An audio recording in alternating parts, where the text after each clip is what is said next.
Hey folks, and welcome to Truck King. So sitting next to me today is the Ram Rebel GT. This is a highly stylized version of that Ram Rebel off-roader that we already know and love. Now, I don't think there's anyone better in the industry than Ram, or specifically Stellantis, at bringing out a new flashy package to kind of distract you from the fact that the vehicle it's on is not new, and that's what we have to look at today. Has this Ram Rebel fallen behind in the marketplace, or can it still truly compete?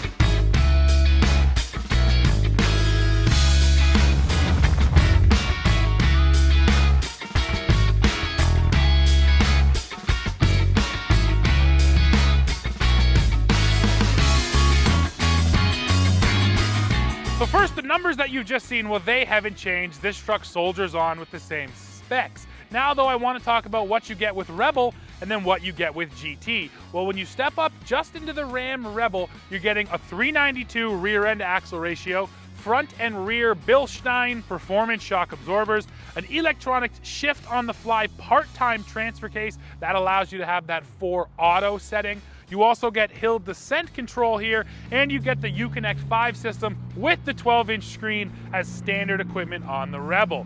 And then once you check the GT box, which here in Canada is going to cost you about $3,000, well, that brings along a whole bunch of the style aspects. Things like GT decals all over the truck, a GT interior theme, leather bucket seats, a leather wrap shift knob, leather wrap steering wheel, a bright pedal kit, a cold air intake system. Now that is something that's not just style, it actually adds a little bit of power to this Hemi. And there's actually a cold air exhaust here too, and you can hear how it sounds right now.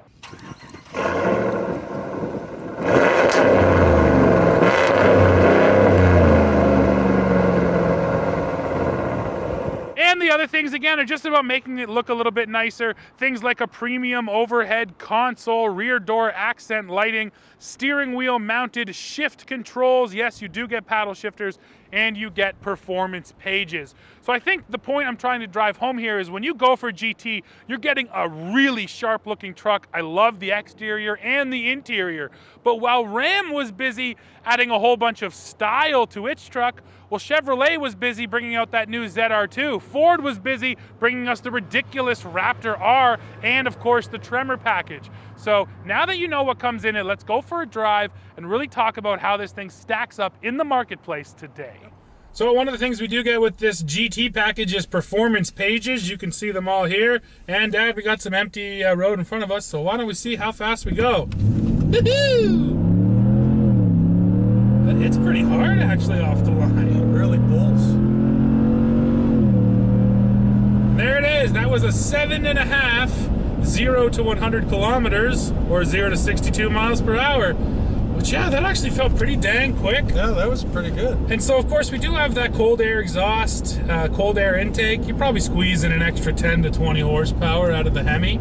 And we have e-torque, of course, too, which is helping to push you off the line. So yeah, again, that felt good. I was impressed. And I guess I'm impressed because this is the same old Hemi we've been driving for years and years and years now, right? It's not like they put some big old new engine into it. So we've established it pulls off the line. I do think, though, you know, we have to talk about the off-road stuff here, because that's why you're going to get a Rebel, right? So you're getting the rear locker.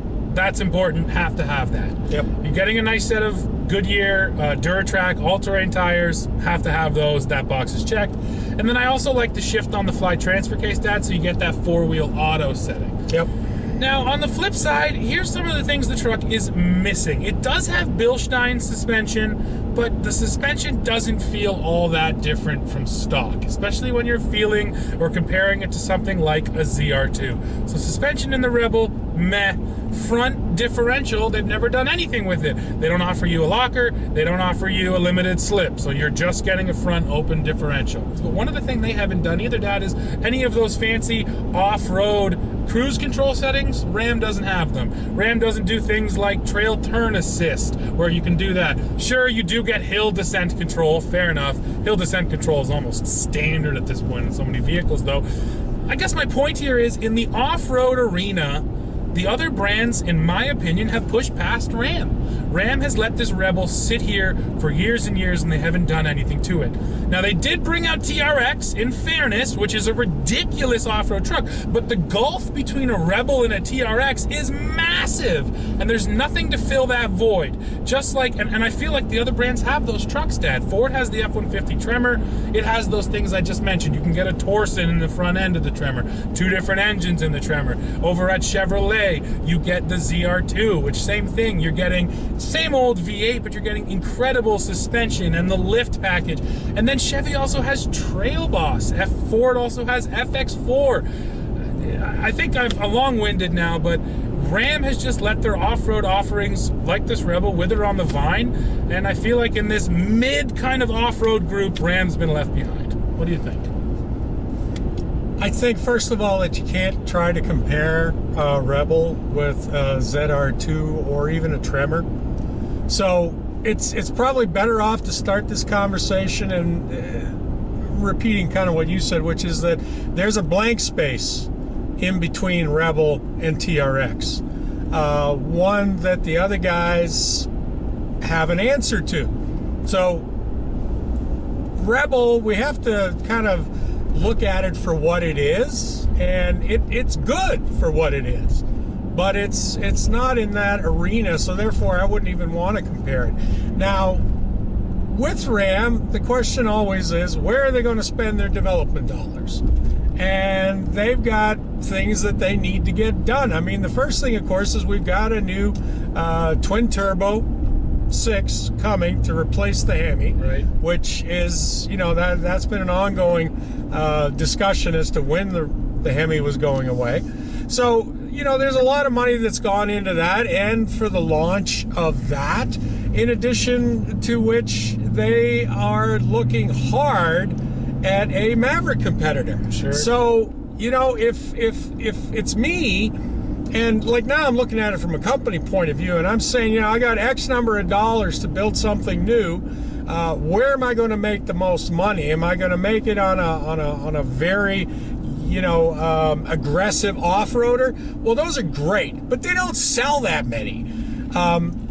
How many more would I sell if I had something to compete with Maverick, which is going to sell in the millions? Sure. Over time. So honestly, I don't think it has anything to do with, and I want to throw this out to the Ram engineers, which is it's got nothing to do with those guys not being able to put something together. Of course. It's just a question of picking your financial battles.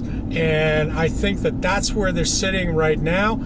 And you know, on the other hand, there's nobody better than Ram when it comes to putting these packages together. They keep bringing out stuff and repackaging what they already have to make it attractive, you know, and there's been all sorts of limited edition trims and one-offs.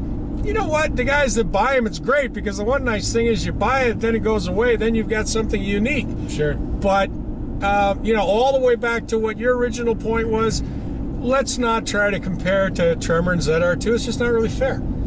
Yeah, okay, fair enough. And then, you know what, and that's just looking at the off-road stuff. If you look at the other stuff, it's absolutely a competitive truck. 1,250 pounds of payload, 11,150 pound tow rating on the truck that we're driving today. That's legitimate. And then, you know what, Ram still has the comfort game, I think, beat driving this truck around empty. It's one of, if not the most comfortable half-ton. So yeah, I think in a lot of those areas it's still competitive, absolutely. But I just wish they'd push more into that off-road space. But you know what? We also can't forget about the electric Ram. That's coming too. Everyone's pouring money into electric. And Stellantis seems to be stretched a little bit more thin than the other brands. So I think that's where most of the dollars are really going. you got to pick your moments. And like we said before, because you just mentioned Stellantis, so it's not just about Ram. No. It's about every other No, brand. look at the Dodge Challenger and Charger, the oldest cars on the market, which just keep on getting new ridiculous engines and new packages, Yeah. and they keep selling. Oh yeah, exactly. Amazing. Or a Jeep, a 392 Jeep, you know. So in other words, they're doing things and they're kind of picking and choosing. But on the other hand, you know what?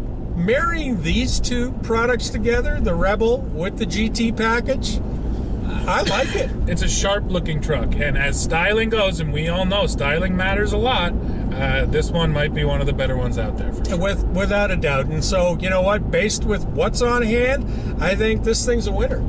Yeah, I agree with you, and I think you already summed up my point perfectly, which is that, well, I wish they would compete with those two trucks, ZR2 and Tremor, and it just kind of doesn't. So there you go. Well, folks, we're coming to the end of this one. That is a lot of thoughts on this Ram Rebel GT. The last thought I will leave you with is the truck you're looking at right here as it sits is $84,000 here in Canada, which, I don't know, it doesn't actually feel that expensive to me anymore. It feels like kind of the meat of the market. Everything else is priced that way, so, you know, why wouldn't Ram do it too? So yeah, like I said, that's it for this one. Now we need to hear from you guys. What do you think of Ram Rebel GT? Do you think we're correct that they're not competing with those other trucks? Or are we off base? Let us know your thoughts in the comments below. As always, while you're down there, don't forget to hit like, hit subscribe, hit join to become a member of Truck King, and then come back here to the channel to see what the heck we're talking about next. See ya. Thanks a lot.